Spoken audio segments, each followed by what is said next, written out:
Hey guys, Captain Litty here with a Granblue deck profile, my one true clan. First I'll show off these protect markers, best ones yet.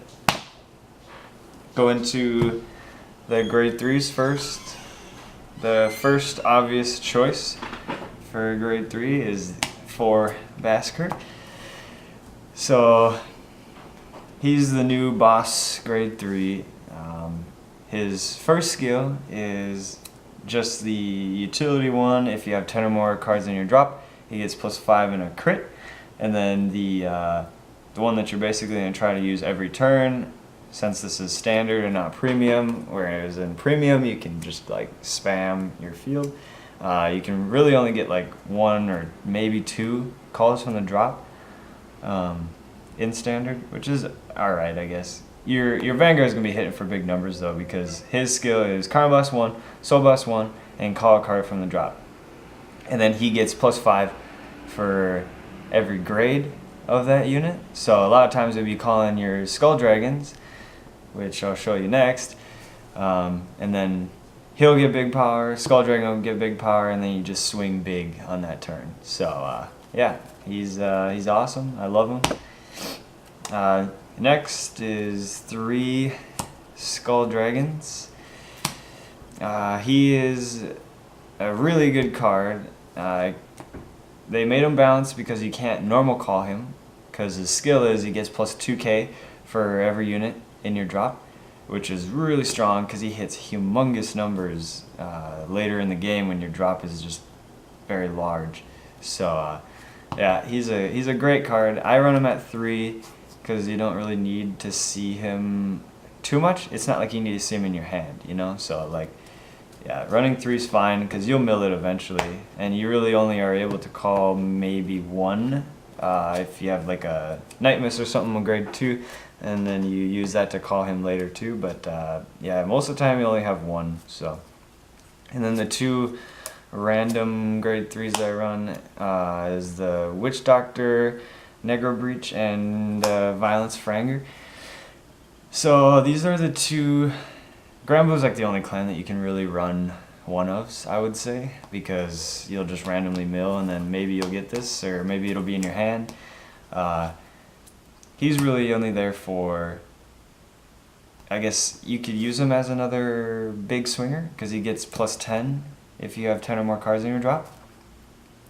And then his other skill is the kind of unique skill. It's if you're grade locked at all, you can Karma Blast 2 when this is in the drop and call it to rear guard. And if your Vanguard is a grade 2 or greater and you didn't ride, then you can ride this card. So that he's just there for that, really. You know, like just the weird instances that you would ever actually use that.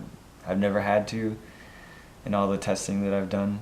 So, I mean, he's still good for the +10k though on rearguard. Like that's actually pretty good. It's come in handy a few times. This guy though, on the other hand, is he's pretty clutch. If you need one of those like big turns where your opponent's at like 5 damage, you can just throw that down if you already rode 2 grade 3s. Or if your opponent's at 5, you can ride it because it's Vanguard or Rearguard. You Soul Blast a grade 3 and discard any number of cards from your hand. And your opponent can't guard with Sentinels or the grades that you discarded.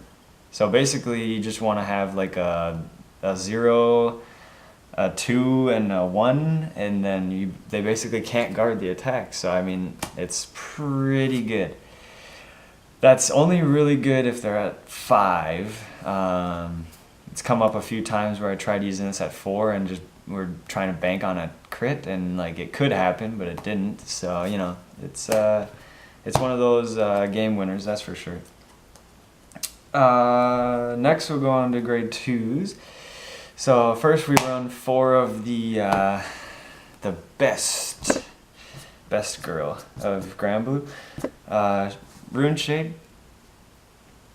It's basically the exact same as it was before, except for now it gets an extra 4k if you have 10 in the drop. So you basically, when she attacks on Vanguard or Rearguard, you can mill 2 cards from the top of your deck and she gets +4. So it's very, very standard. It hits Forest Clans because it hits 13. So that's the big plus of having her. Other than that, once you get to 10, I mean, she's a 17k attacker by herself, which is also very good. So I mean, I do like that about her new form. It's basically the same. That's why we have the OR art, because it's the old art and it looks amazing. Next we have 4 of Night Mist. He's the other card that can call things from your drop, so you definitely want to max this out so that you have the most potential to fill up your board without having to use so many cards from your hand. That's the best thing about Granblue, I think, is that you don't have to use your hand as much as other decks would, and that's just why I like it so much. You know, I like decks that have to rely on other utility options than just using your hand or soul or whatnot. You know, so he's Counterblast 1 when placed on rearguard. You can call a card from your drop. It's limited before you have 10 cards in the drop. You have to call a grade 1 or less. But then once you have 10, then you can call anything, regardless of grade. So it's like early game, you can still use this to call things from your drop and just have a column. But it's definitely better after you have 10. So next, I run 3 Blue Bloods. He is also a very good card. I mean, I've seen some people playing him at 4. I don't think the 4 is necessary because as he is a great pressure card, because his skill is when the attack hits. I think it should only be rearguard. Yep. When the attack hits, you can retire him, and then draw 2, and then discard 1. So it's really good because it cycles through your deck. You get to have the draw power, and your opponent almost will never want to let this hit because it fuels your drop even more. You discard 1 card that you want to discard from your hand, so that's a great part about it, because most of Granblue is just random milling. So he is great, but I think 3 is just fine. I haven't run into any problems with it. So yeah, he's a great card. His other skill is kind of relevant, I guess. If you have another common or blue blood in the drop, he gets +4 during your turn on rearguard. So I mean, if you like randomly mill 1, you have one on rearguard, he's a 13k attacker, but you already have Rune Shade for that. So I mean, it's okay. It still comes into play once in a while. Next, for grade 1s, we have the Heart and Soul of the deck now. It is Dandy Guy Romario. You want to always hard mull for this. He is ridiculously good for the times where your opponent wants to like not give you damage, though. It's kind of not the best.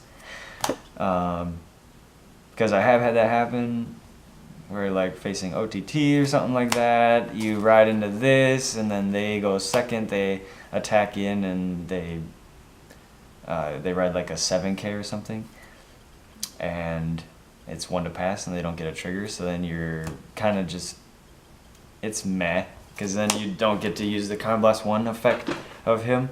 When he's ridden on, you can Counterblast 1, put a card from your hand into the soul, and mill the top 3 cards of your deck, and then you choose 1 card from your drop and add it to hand. So that is just way too good. It helps accelerate the deck a whole lot. Yeah, he's definitely your main ride target for sure. Like, you want to ride this. Next, the other 4 of is Dancing Cutlass. It's your only countercharge engine in the deck. It's also very good because it calls itself too. So its skill is you have to have 2 in the drop for it to work. So in the drop zone, you bind 1 of them and then call 1 and mill the top card of your deck and countercharge 1. So it is really good. It is 6k, but it still helps out a lot because it's still an extra free 6k that you're boosting with, you know, like, and it comes with no disadvantage to you whatsoever, because you're going to be milling cards no matter what. So once you get 2 of these in there, you just automatically call that. Like, it's just a no-brainer, because you're going to be doing a lot of Counter Blast with Basskirk. Yeah, that's basically all there is to that card. Run it at 4, because no reason why you shouldn't. Next is this guy, Knight Square, I think is. Yeah, his name is a little strange. Grieving Bullet, we'll just call him that. He's really good though. I mean, most of the cards that Granblue has in standard right now don't mill your deck for you, other than like Rune Shade or Dandy Guy if you ride on him. So you need to have more options to mill yourself. This guy, when he's called, you mill the top card of your deck, and then if you have 10 or more on your drop, he gets +10. So I mean, like, if you have it in your hand, you might as well just play it just to mill the 1 and start accelerating a little bit more. But later in the game, if you have like a Night Mist in hand or something, or if you don't want to go for the Skull Dragon play, and you call like a Night Mist with Basskirk and then call this behind it, and you have 10, then I mean that column is going to be pretty big in and of itself, and you'll get to mill another card. You never know. Yeah. So I mean, he's good. He definitely can push for large numbers. It's better if you like just have it in your hand, I guess. You don't really want to be calling it from your drop too much. It's basically just there to, if you get it in your hand, call it right away, and then you just mill a card, because you're probably not going to be playing it too much after you get to 10 anyways. So, but it's good. The other card that mills is Norman. So I played 2 of these instead of Evil Shade. I was testing Evil Shade and I never used it. The Counter Blast is just too much for Evil Shade. I think, and the binding of another card that you could be calling later. Like, I think since I only run 3 of Skull Dragon, binding one of them to call one, and then you only have maybe 2 in the drop, most of the time you don't have 3. So I just think that Evil Shade is more inconsistent. This guy, you can just call it, and you can boost with it on the first time or something and then retire it, or usually I'll just call it and then retire it right away. So his skill is you retire it and put the top 2 cards of your deck into the drop, and then one of your units gets +10. So it's literally just like Accelerate 3. So you call it, boom, dead, mill 2, so you have 3 added to your drop. You just want to try and get to the 10 as fast as possible so that Basskirk can start hitting with crit, so then your opponent's pressured a lot more. I've noticed that, like, when I played the deck before, I was playing more of like an accelerated drop zone build. The opponent was just taking the first one, and then they were able to guard most of the next ones. If you pressure with crit on the first Basskirk swing, which definitely is very hard and it takes a little bit of luck because you have to get all these cards, but like, you could do it.